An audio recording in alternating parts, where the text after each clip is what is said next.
Hello friends, welcome to Law of Mind Magic. நீங்கள் எத்தனையோ manifestation டெக்னிக்ஸை try பண்ணியும் நீங்கள் ஆசைப்பட்டதை அட்ராக்ட் பண்ண முடியாமல் இருந்தால் இன்றைக்கி வீடியோவில் நம்ம பார்க்க போகிற 2 விஷயங்கள் உங்களுடைய வாழ்க்கையில் இருக்கான்னு நீங்கள் யோசிச்சு பாருங்கள். இந்த 2 விஷயங்களும் உங்களுடைய மேனிஃபெஸ்டேஷனை பிளாக் பண்ணக்கூடிய பயங்கரமான விஷயங்கள். இந்த 2ஐயும் ரிமூவ் பண்ணிட்டா இந்த பிரபஞ்சம் நீங்கள் கேட்குற எல்லாத்தையுமே ரொம்ப எளிமையாக உங்ககிட்ட கொண்டு வந்து சேர்க்கும். ஆனால் இந்த 2 விஷயங்களையும் கிளியர் பண்ணுறதுக்கு அதீத மன வலிமை வேணும். நான் கேட்ட 2 கதைகள் மூலமாக அந்த 2 விஷயங்களையும் நான் எக்ஸ்பிளைன் பண்ணுறேன். அப்போ உங்களுக்கு அதனுடைய அர்த்தம் ரொம்ப ஆழமாக மனசில் புரியும். நம்ம விரும்புகிறத அடைய முடியாமல் தடுக்கிற முட்டுக்கட்டைகளில் முக்கியமான ஒன்று கோபம், வெறுப்பு. ஓகே, கதைக்கு போவோம். ஒரு அழகான கிராமம். அந்த கிராமத்து மக்கள் எல்லாம் ரொம்ப அன்பான அமைதியான மனிதர்கள். ஊரில் யாருக்காவது சின்ன கஷ்டம்னாலும் மொத்த ஊரும் போய் உதவி பண்ணுற அந்த மாதிரியான மனிதர்கள். ஆனால் என்ன பிரச்சனைனா அவங்க தங்களுடைய இதயத்தை பயன்படுத்துகிற அளவுக்கு மூளையை பயன்படுத்த மாட்டாங்க. மூளையை யூஸ் பண்ணால் எங்கே செலவாயிருமோன்னு அது அப்படியே ஃப்ரெஷ்ஷாக இருக்கட்டும் அப்படிங்கிற டைப். அந்த கிராமத்தில் ஒரே ஒரு கிணறு தான் இருந்துச்சு அவங்களுடைய நீர் ஆதாரத்துக்கு. அந்த கிணற்று நீர் தான் அவங்களுடைய குடிநீருக்கு, விவசாயத்துக்கு, மற்ற வீட்டு உபயோகத்துக்கு எல்லாம் பயன்பட்டு இருந்துச்சு. அந்த கிணத்து தண்ணீரும் ரொம்ப ருசியாக இருக்கும். ஆனால் ஒரு நாள் அந்த கிணத்துக்குள்ளே ஒரு நாய் விழுந்து செத்து போயிடுச்சு. அதனால் அந்த கிணறு முழுவதும் துர்நாற்றம். அந்த தண்ணீரை பக்கத்திலே கொண்டு வர முடியல, அந்த அளவுக்கு கெட்ட வாடை. இந்த மக்களுக்கு பயங்கர கவலை. இருந்தது ஒரே ஒரு கிணறு தான், இந்த நாய்க்கு சாகிறதுக்கு இடமா கிடைக்கல, இந்த கிணத்துக்குள்ளே போய் விழுந்து செத்துருக்கே, இப்போ நம்ம தண்ணிக்கு என்ன பண்ணுறதுன்னு பயங்கர கவலையில் இருந்தாங்க. இதற்கு தீர்வு என்னன்னு தெரியல. அதனால பக்கத்தில் உள்ள மலையில் இருக்கக்கூடிய ஒரு சாமியார்கிட்ட போய் இதுக்கு சொல்யூஷனை கேட்டு வருவோன்னு கிளம்பி போயிட்டாங்க. அந்த சாமியார்கிட்ட போய் இந்த பிரச்சனை எல்லாத்தையும் சொல்கிறாங்க. பொறுமையாக கேட்ட சாமியார் உடனடியாக அதற்கான தீர்வை சொல்கிறாரு. இதெல்லாம் ஒரு பெரிய விஷயம் இல்லை, நீங்கள் நேராக போங்க, அந்த கிணத்துலேருந்து ஒரு 700 பக்கெட் தண்ணி, இல்லை அதிகபட்சம் ஒரு 1000 பக்கெட் தண்ணியை வெளியில் எடுத்து கொட்டிடுங்க. தண்ணியை எடுத்து கொட்ட கொட்ட அந்த கிணறு புதிய நீரை சுரக்கும். அந்த நீர் உங்களுக்கு ஃப்ரெஷ்ஷாக இருக்கும். அந்த நீரில் உங்களுக்கு எந்த ஒரு துர்நாற்றமும் வராது. அதை நீங்கள் உங்களுடைய தேவைகளுக்கு பயன்படுத்திடலாம் அப்படின்னு சொல்லி அனுப்புகிறாரு. உற்சாகமாக வந்த மக்கள் நேராக கிணத்துக்கு போகிறாங்க.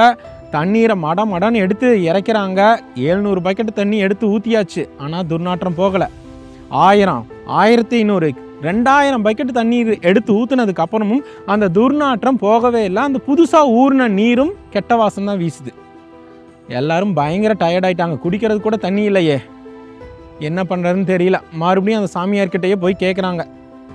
நீங்கள் சொன்ன மாதிரியே கிட்டத்தட்ட 2000 பக்கெட்டு தண்ணீர் எடுத்து ஊற்றியாச்சு, இருந்தாலும் அந்த நீர், புதிய நீரும் கெட்ட வாசனை தான் வருது அப்படின்னு சொல்லும்போது குழப்பத்தோட பார்த்த அந்த சாமியார் டக்குன்னு ஒரு கேள்வியை கேட்குறாரு. அந்த கிணத்துல இருந்து அந்த செத்த நாயை வெளியில் எடுத்து போட்டிங்களான்னு. ஆமாம், அந்த நாயை எடுத்து போடாமையே அவங்க வெறும் தண்ணீரை மட்டும் இறைச்சிட்டு இருந்திருக்காங்க. இந்த மாதிரி தான் நம்மளுடைய ஈர்ப்பு பயணமும் பல நேரங்களில் இருக்குது. எனக்கு இந்த விஷயம் வேணும், இதை அட்ராக்ட் பண்ணணும்னு விஜுவலைசேஷன், அஃபர்மேஷன், 369 டெக்னிக்னு ஏகப்பட்ட டெக்னிக்ஸை ட்ரை பண்ணுறது எல்லாமே அந்த தண்ணீரை வெளியில் இறைத்து போகிற அந்த வேலைக்கு சமம். ஆனால் நமக்குள்ளே இருக்கக்கூடிய அந்த இறந்த விலங்கை வெளியில் எடுத்து போடலைன்னா நம்மளுடைய வாழ்க்கையில் துர்நாற்றம் வீசிக்கிட்டே தான் இருக்கும். அந்த இறந்த விலங்கு தான் கோபம், பகைமை. உங்களுடைய ஆழ்மனதில் பதிந்திருக்கக்கூடிய அந்த கசப்பான உணர்வுகளை, அந்த மனிதர்களுக்கு எதிராக இருக்கக்கூடிய அந்த கோபத்தை, எரிச்சலை நீங்கள் வெளியில் எடுத்து போடலை, அதை கிளியர் பண்ணலைன்னா இந்த பிரபஞ்சம் நமக்கு தர்ற அந்த நம்ம ஆசைப்படுற விஷயங்கள் எதுவுமே நம்மக்கிட்ட வந்து சேராது. அதற்கு காலதாமதம் ஏற்படும். அதனால் இன்றைக்கி நைட்டு நீங்கள் ஒரு பேப்பர் இல்லை நோட் எடுத்து உங்களுக்கு விவரம் தெரிஞ்ச நாளில் இருந்து இது வரைக்கும் யார் யார் மேலே எல்லாம் கோபத்தோட இல்லை ஒரு மன கசப்போட இருக்கிறீங்கன்னு எழுதுங்க. நீங்கள் யாரையாவது ஹர்ட் பண்ணியிருக்கலாம், இல்லை உங்களை யாராவது ஹர்ட் பண்ணியிருக்கலாம். அப்படி எல்லாருடைய பெயரையும் எழுதிட்டு, ஒரு சிலருக்கு வெறும் 4-5 பேர் தான் இருப்பாங்க, ஒரு சிலருக்கு இந்த லிஸ்ட்டு பக்கம் பக்கமாக போகலாம். அந்த லிஸ்ட்டை ரெடி பண்ணதுக்கப்புறம் ஒவ்வொரு பேரையும் சொல்லி, உதாரணத்துக்கு குமார் அப்படிங்கிறவர் மேலே ரொம்ப கசப்போடு இருக்கிறீங்க அப்படின்னா இப்படி சொல்லுங்கள். ஹூஓபோனோபோனோ ப்ரேயர் இதுக்கு பேர். இந்த ப்ரேயரை சொல்கிறாங்க experts. My dear Kumar, I am sorry, please forgive me, I love you, thank you. ஆனால் ஒரு சில பேரெல்லாம் பார்த்து இந்த 4 ஸ்டேட்மெண்ட்ஸை சொல்லவே முடியாது. அவனை பார்த்து இந்த வாக்கியங்களை எப்படி சொல்கிறது? அந்த அளவுக்கு மன வலியையும் துரோகத்தையும் பண்ணியிருக்கலாம். அந்த மாதிரி ஆட்களை நினைக்கும் போது 4 ஸ்டேட்மெண்ட்ஸை சொல்ல முடியலனாலும் இந்த 2 வாக்கியங்களை சொல்லுங்கள். Kumar, I forgive you, God bless you. நான் உன்னை மன்னிச்சிட்டேன், கடவுள் உன்னை ஆசீர்வதிக்கட்டும். Kumar, I forgive you, God bless you. இப்படி உங்களுக்கு எந்த அளவுக்கு முடியுதோ அதை ஃபீல் பண்ணி அவங்கள கம்ப்ளீட்டாக மன்னிக்க பாருங்கள்.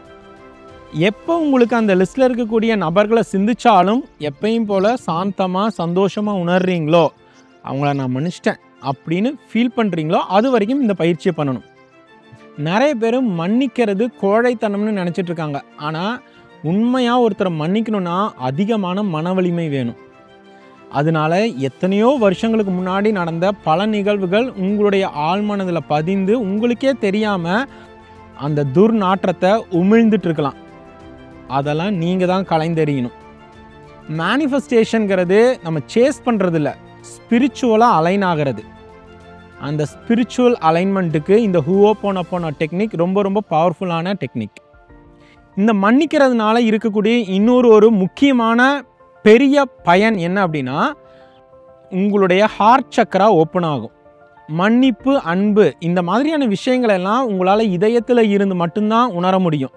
மூளையிலிருந்தோ கைகள் கால்கள் மூலமாகவோ மன்னிப்பையோ அன்பையோ உணர முடியாது.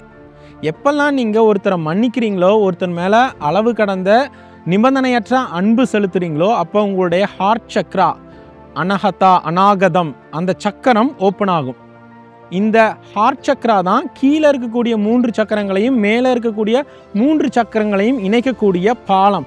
இதை வல்லுநர்கள் ஆம்ப்ளிஃபயர்னு சொல்கிறாங்க. அந்த குண்டலினி ஆற்றல் கீழே இருந்து 7வது சக்கரத்துக்கு கொண்டு போகணும் அப்படின்னா இந்த ஹார்ட் சக்கரா ஓப்பன் ஆச்சுன்னா ரொம்ப விரைவாக கொண்டு போயிடலாம். உங்களுடைய 3வது கண்ணை எளிமையாக திறக்க இது உதவும்.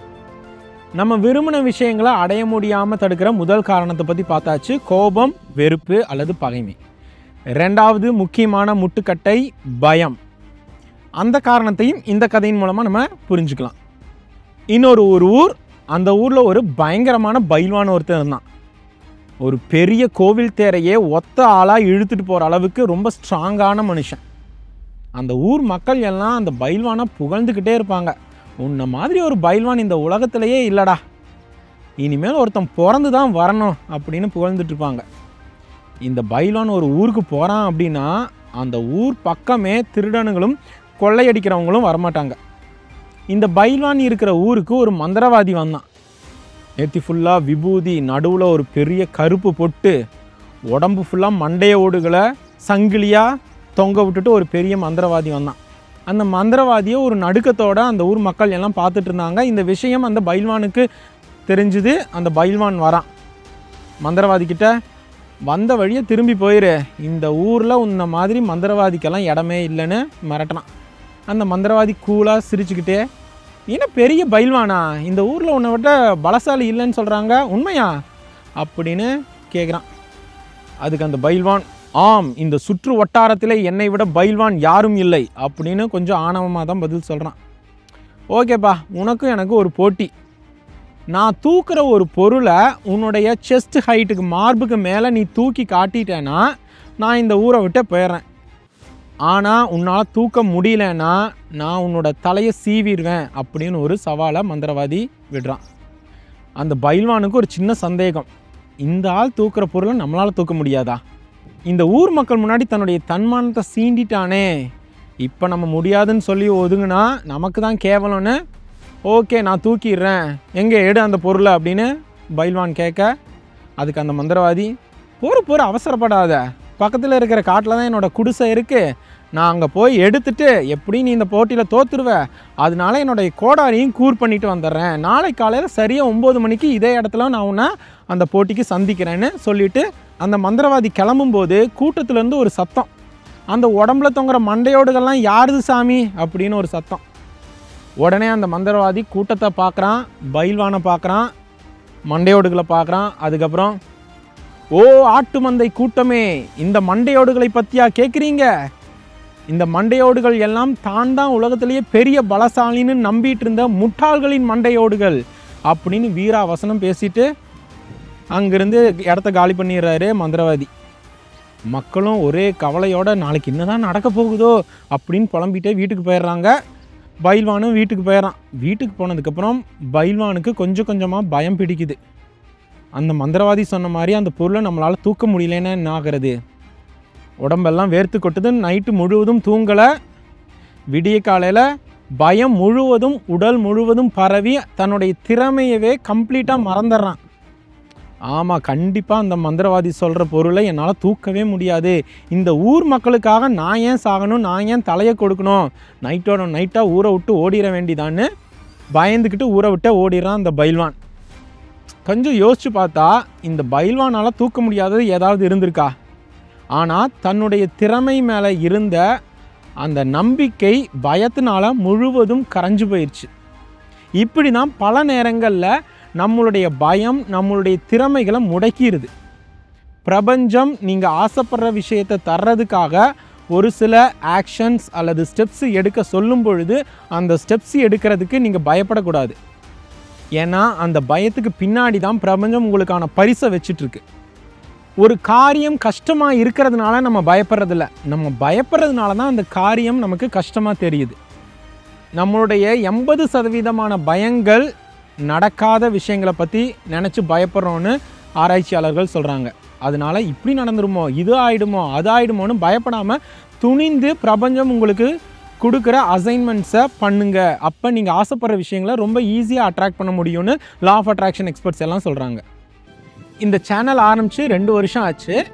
முதல் வருஷம் முழுவதுமே ஈர்ப்பு விதி தகவல்கள் எல்லாம் வெறும் ஆடியோ வடிவில் மட்டும்தான் கொடுத்துட்டு இருந்தேன். போடுற எல்லா வீடியோஸ்க்கும் வியூஸும் நல்லா போச்சு. ஆடியோவை ரெக்கார்ட் பண்ணுறதுக்கு பதிலாக டைரெக்டாக வீடியோவாக முகத்தை காட்டி அப்படியே பேசி ரெக்கார்ட் பண்ணி போட்டால் என்ன அப்படின்னு ஒரு யோசனை வந்துச்சு. ஆனாலும் ஒரு பயம். குரலுக்கு கிடைத்த அங்கீகாரம் முகத்துக்கு கிடைக்காம போயிட்டா என்ன பண்ணுறது?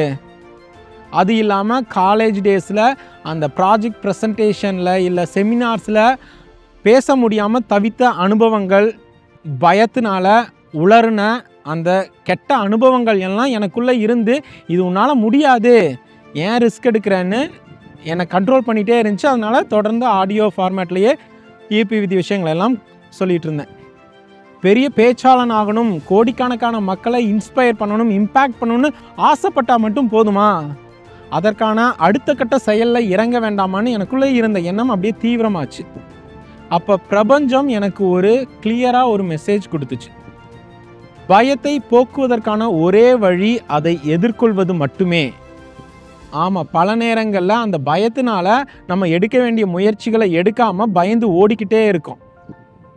பயம்ங்கிறது ஒரு மாயை. நீங்கள் எதிர்கொண்டீங்கன்னா அந்த மாயை அல்லது காணல் நீர் மாதிரி நீங்கள் அது பக்கத்தில் போனீங்கன்னா அந்த பயம் காணாமல் போயிடும். எனக்கு அந்த மெசேஜ் கிடைச்சதுக்கப்புறம் யோசிச்சு பார்த்தேன். சரி, ஃபேஸ் காட்டி வீடியோ போட்டால் அதிகபட்சமாக என்ன நடக்கும்? இருக்கிற 10,000 சப்ஸ்கிரைபர்ஸும் போய் மறுபடியும் ஸ்டார்டிங் பாயிண்டில் வந்து நிற்கும். அந்த பரமபத விளையாட்டில் பாம்பு கடிச்சா ஜொயின்னு இறங்கி முதல் கட்டத்தில் வந்து நிற்கிற மாதிரி மறுபடியும் 0 சப்ஸ்கிரைபர்ஸ்லேருந்து ஸ்டார்ட் பண்ண வேண்டி வரும். நான் போடுற வீடியோஸ்க்கு லைக்ஸ் கமெண்ட்ஸ் வராமல் போகலாம் அல்லது நெகட்டிவ் கமெண்ட்ஸ் வரலாம். இந்த மாதிரி ஒரு சில விஷயங்கள் தான் நடக்குமே தவிர உயிர் போகிற அளவுக்கு பெருசாக ஒன்றும் நடந்துடாது. அதனால் நீங்கள் பயப்படுற விஷயங்கள் எல்லாத்தையும் யோசித்து இந்த விஷயத்தை நான் பண்ணால் அதிகபட்சமாக நெகட்டிவாக என்ன நடக்கும் அப்படிங்கிறத ஆராய்ச்சி பண்ணி பாருங்கள். எல்லா வெற்றியாளர்களுக்கும் அந்த பயம் இருந்திருக்கு. தைரியங்கிறது பயம் இல்லாத நிலை அல்ல. அதாவது 0 ஃபியர்ங்கிறது கரேஜ் இல்லை. அந்த பயத்தை மீறி செயல்படுறது தான் தைரியம். அதனால் துணிந்து செயல்படுங்க. பிரபஞ்சம் உங்களை அளவில்லாமல் ஆசீர்வதிக்கும். இன்றைக்கி நம்ம வீடியோவில் பார்த்த அந்த 2 F, ஃபர்கிவ்னஸ், ஃபியர், இந்த 2 பற்றியும் நல்லா யோசிச்சு பாருங்கள். நான் சொன்ன அந்த பவர்ஃபுல்லான ஹூஓப்போனோபோனோ டெக்னிக்கை ட்ரை பண்ணுங்கள். இது நாள் வரையிலும் உங்களுக்கு தடையாக இருந்த விஷயங்கள், மேனிஃபெஸ்டேஷன் பிளாக்ஸ் எல்லாம் கிளியர் ஆகி நீங்கள் ஆசைப்படுற விஷயங்கள் எல்லாம் உங்ககிட்ட ரொம்ப எளிமையாக வந்து சேரும். இந்த வீடியோ உங்களுக்கு யூஸ்ஃபுல்லாக இருந்திருக்கும்னு நான் நம்புகிறேன். அப்படி இருந்திருந்தால் இந்த வீடியோக்கு like or comment or share பண்ணுங்கள். இது போன்ற ஈர்ப்பு விதி பற்றிய பதிவுகளுக்கு லா ஆஃப் மைண்ட் மேஜிக் சேனலை சப்ஸ்கிரைப் பண்ணுங்கள். உங்களுடைய மைண்டை யூஸ் பண்ணி உங்களுடைய வாழ்க்கையில் எப்படி மேஜிக் க்ரியேட் பண்ணுறது அதை பற்றின விஷயங்களை சொல்லிக் கொடுப்பது தான் இந்த சேனலுடைய நோக்கம். இன்னொரு அமேசிங் கான்செப்டோடு உங்களை சந்திக்கிறேன். அது வரைக்கும் Be healthy, be wealthy. I am your spiritual friend Praveen. Thank you.